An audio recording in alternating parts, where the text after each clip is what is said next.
Hello എല്ലാവരും പെരുന്നാൾ ഒരുക്കങ്ങളൊക്കെ എവിടെ വരെയായി? പെരുന്നാളിനെങ്കിലും ഡ്രസ്സൊക്കെ എല്ലാവരും എടുത്ത് സെറ്റ് ആയി നിൽക്കുന്നുണ്ടാവില്ലേ? ഞങ്ങൾക്ക് നോമ്പ് 29 ഇന്ന് രാവിലെയാണ് എനിക്ക് ഓർമ്മ വന്നത്. നാളെങ്ങാൻ പെരുന്നാളെ എന്ത് കുന്തം ഞാൻ എടുത്തിട്ടുണ്ട്. പണ്ടത്തെ കാലത്തൊക്കെ എന്ന് വെച്ച് കഴിഞ്ഞാൽ നോമ്പ് തുടങ്ങുന്നതിന് മുമ്പേ മനസ്സിൽ നല്ലൊരു പ്ലാനിങ് കയറ്റി വെച്ചിട്ടുണ്ടോ?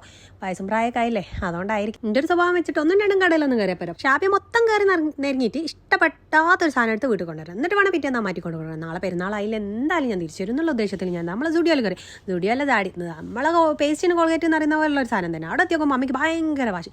സംഭവം എന്താണെന്ന് വെച്ചാൽ ഓൾറെഡി ഒക്കെ ഡ്രസ്സൊക്കെ എടുത്തു, സ്യൂട്ടാവാത്ത ഡ്രസ്സൊക്കെ വേണം എന്നാണ് വാശി വയ്ക്കുക.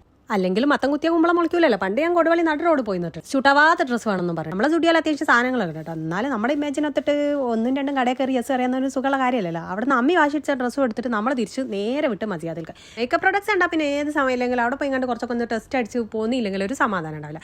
മസിയാത്തിലും കുറേ കടകളൊക്കെ കയറി നിറഞ്ഞതിന് ശേഷം നമ്മുടെ യൂസഫ് അലിഖാനെ കടയിൽ പോയി. അവിടെ നോക്കുമ്പോൾ 2 വാങ്ങിയ ഒന്ന് ഫ്രീ ഉണ്ട്. അവിടെ നിന്ന് കുറച്ച് സാധനങ്ങളൊക്കെ എടുത്തുകൊണ്ട് നമുക്ക് നേരെ പോകാം ക്യൂട്ട് സ്റ്റാറിലൊക്കെ. എവിടെ പോയാലും ക്യൂട്ട് സ്റ്റാറിൽ പോയിട്ടല്ലാണ് ഞാൻ ഷോൾ എടുക്കാറില്ല. അവിടെ കുറേ മോജ ഹിജാബ്സ് ഉണ്ട്. ആണ് സാധനങ്ങളൊക്കെ എടുത്ത് നമുക്ക് നേരെ ഫിത്തർ സക്കാത്തുള്ള അരി വാങ്ങിക്കാൻ പോകും. അതിന് ഞങ്ങളെപ്പോഴും പോകാറുള്ള മില്ലിലാണ്. നമ്മളെ പെരുന്നാൾ ഏതായാലും അടിച്ച് പൊളിക്കാൻ. നിങ്ങളെല്ലാവരും കൂടി പോയിട്ട് പെരുന്നാളൊക്കെ ഉഷാറാക്കിയിട്ടോ. പെരുന്നാളൊക്കെ കഴിഞ്ഞിട്ടാണ്. എന്നാൽ ശരിയേ.